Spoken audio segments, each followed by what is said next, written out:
सभी किसान भाइयों को नमस्कार। किसान भाइयों, मैं गुरबाज सिंह विर्क, डिस्ट्रिक्ट करनाल, हरियाणा से अपने यूट्यूब चैनल पर आप सभी का हार्दिक अभिनंदन करता हूं। गेहूं की जो अलग अलग किस्में उसके हम निरंतर चर्चा कर रहे हैं। अलग अलग वैरायटी के ऊपर हमने विस्तृत चर्चा करी है और अपने पिछले 3-4 सालों का अनुभव है वो भी आपके साथ साझा किया है और आपको सटीक जानकारी देने का हमारा प्रयत्न रहता है। मैं कोशिश करता हूं कि बिल्कुल ट्रांसपेरेंट मोड में आकर आपके साथ जानकारी साझा की जाए। किसान भाइयों, सन 2023 में भारतीय कृषि एवं जो अनुसंधान संस्थान के द्वारा सन 2022 में भारतीय गेहूं एवं जो अनुसंधान संस्थान के द्वारा 3 वैरायटियों को रिलीज किया जाता है। DBW 370, DBW 371 और DBW 372। तीनों वैरायटियां एक साल में रिलीज की जाती हैं और DBW 370 वो पहले साल ही कागजों से बाहर हो जाती है, किसान प्रैक्टिस से बाहर हो जाती है, क्योंकि उसका संस्थान से ही पता लग जाता है कि उसका उत्पादन अच्छा नहीं है। इन बाकी रहेगी 371 और 372। 371 का खूब बीज बिका, संस्थान ने खूब बीज बेचा, क्योंकि उसका उत्पादन तीनों वैरायटियों में से 371 का उत्पादन ज्यादा था कागजों में। लेकिन इन तीनों वैरायटियों में से एक वैरायटी एंटर होती है जो छुपा रुस्तम अपने आप को साबित करती है, वो है DBW 372, जो काफी पिछले 2 साल ट्रेंडिंग में रही है। वो अपनी किन खासियत के कारण ट्रेंडिंग में रहती है, क्या कारण है उस वैरायटी का, और उसके ऊपर गहन चर्चा करने के लिए मैं आपसे रूबरू हो रहा हूँ। DBW 372 भारतीय गेहूं एवं जो अनुसंधान संस्थान के द्वारा सन 2022 में रिलीज ये किस्म। किसान भाइयों, सन 2023 और 24 में हमने इसका बीज उत्पादन किया था। सन 2023 में हमने इस वैरायटी को लगाया और 24 में भी हमने इसका बीज उत्पादन किया, किसानों को वितरण करके दे रहे हैं। इस साल भी DBW 372 का भरपूर बीज है हमारे पास, हम किसानों को वितरण कर रहे हैं। बहुत सारे किसान भाई आकर बीज ले गए हैं। कम से कम 300 एकड़ के आसपास का बीज हमने किसानों को वितरण किया है। मैं यहाँ ये भी बता देना चाहता हूँ कि पिछले साल ये काफ़ी ट्रेंडिंग में वैरायटी रही। हमने बहुत सारे वीडियो डाले, बीज खत्म हो गया, लेकिन बाद में भी इसकी बहुत ज़बरदस्त डिमांड बनी रही 372 की। संस्थान इसकी बजाई 25 अक्टूबर से लेकर 10 नवंबर के बीच में रिकमेंडेड करता है। भारत के उत्तरी पश्चिमी मैदानी एरियाओं के लिए रिलीज की गई है।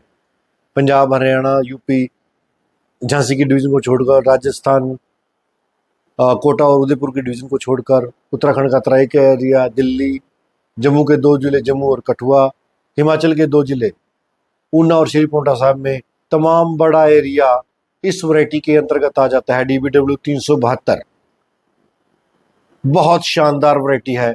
अगर कोई किसान, अगर सभी लोग मेरे को ये कहें कि आप किसानों के लिए कौन सी वैरायटी को रिकमेंड करेंगे, हरियाणा पंजाब के जितने भी किसान हैं पूरे भारत में, तो मैं उस सिर्फ केवल और केवल 372 को रिकमेंड करूंगा कि आप आंखें बंद करके इस वैरायटी को लगा लीजिए, क्योंकि इसमें कभी भी गिरावट दर्ज नहीं होती है, कभी भी गिरती नहीं है। जो सी फसल गिरती नहीं है वो हमेशा अपने उत्पादन में दूसरी वैरायटियों से कहीं आगे निकल जाती है। भले ही कागजों में उसका उत्पादन ज्यादा है दूसरी वैरायटियों का, लेकिन जो गिरती नहीं है किस्म, लगातार 2 साल के हमारे पास आंकड़े हैं। अंतिम पानी लगाते हैं 20 और 10 मार्च के बीच, 20 फरवरी और 10 मार्च के बीच में अंतिम पानी सभी किसान भाई लगाते हैं। हवा का बहाव बहुत तेज होता है उस समय। अक्सर देखा जाता है कि जो गेहूं है उसकी जड़ हिल जाती है, और जोर से जड़ हिल जाती है, टेढ़ी हो जाती है। जब बहुत तेज हवा चलती है तो बिल्कुल बिछ जाती है, सुहागा लग जाता है, पाटा लग जाता है। ऐसे में कोई भी गेहूं आपको उत्पादन नहीं देगी। ऐसी परिस्थितियों में सिर्फ एक ही किस्म है DBW 372, जो पानी लगने के बावजूद, करनाल में बारिश होती है 2 दिन बाद, हल्की ओलावृष्टि होती है, लेकिन एक पैच भी 6.5 किलो में से नहीं गिरता है। ये इसकी सबसे बड़ी खूबसूरती है। साथ में KRL 210 भी खड़ी हुई थी और दूसरी वैरायटी भी थी, उनमें लॉजिंग जरूर हुई, लेकिन 372 में बिल्कुल भी लॉजिंग और गिरावट नहीं हुई। किसान भाइयों, मैं बात कर रहा हूँ DBW 372 की, जो खड़ी होकर पकती है। इसमें गिरावट दर्ज कभी नहीं होती है, ये गिरती नहीं है। इसमें पीला रतुआ भूरे रतुए का प्रकोप नहीं आता है। इसके पौधे की ऊंचाई की बात करती हैं तो इसका एवरेज जो पौधे की हाइट है वो 96 से 100 सेंटीमीटर के बीच में होती है। एवरेज इसकी हाइट 98 सेंटीमीटर होती है। यह 90 और 95 दिन के बीच में अपनी बालियां निकालना प्रारंभ कर देती है और यह 149 और 153 दिन में पक्के तैयार हो जाती है। एवरेज इसके दिन 151 दिन में ये पक्के तैयार हो जाती है। किसान भाइयों, इसकी सबसे बड़ी खूबसूरती यह है कि यह बहुत बड़े स्तर पर फुटाव करती है। एक एक दाने में से, एक पौधे से हमने 45 कल्ले गिने हुए हैं और इसमें जब ये निसारे पे आती है तो बहुत खूबसूरत दिखती है। इसका दाना हूबरू 2967 के साथ मेल खाता है। इसमें हमारे को लोहा तत्व, जिंक और प्रोटीन प्रचुर मात्रा में पाया जाता है और किसान भाई इसका उपभोग अपने घर पर भी प्रयोग कर सकते हैं। इसकी रोटी दूध जैसी सफेद होती है और इसमें जो रोटी है वो बहुत मुलायम होती है।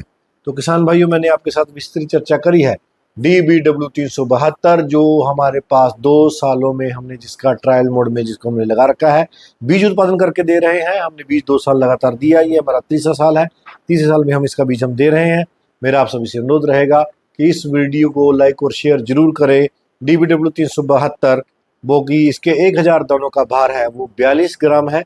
हालांकि इसका जो 1000 दाने हैं वो उसका भार 42 ग्राम है, लेकिन ये उन सभी वैरायटियों को पीछे छोड़ देती है जिनका कागजों में 1000 दानों का भार 48 ग्राम है, यानी 327 वैरायटी है, और 3386 और 872 जिनका 50 ग्राम के आसपास भार है 1000 दानों का। उन तमाम वैरायटियों को पछाड़ती हुई आगे निकल जाती है, क्योंकि ये वैरायटी कभी भी गिरती नहीं है। मार्च के महीने में जब हम पानी देते हैं, फरवरी में बहुत तेज हवाएं चलती हैं तो वहाँ बारिश भी आती है, तो वहाँ पर ये गिरती नहीं है, खड़ी होकर पकती है, किसानों को अच्छा उत्पादन देती है।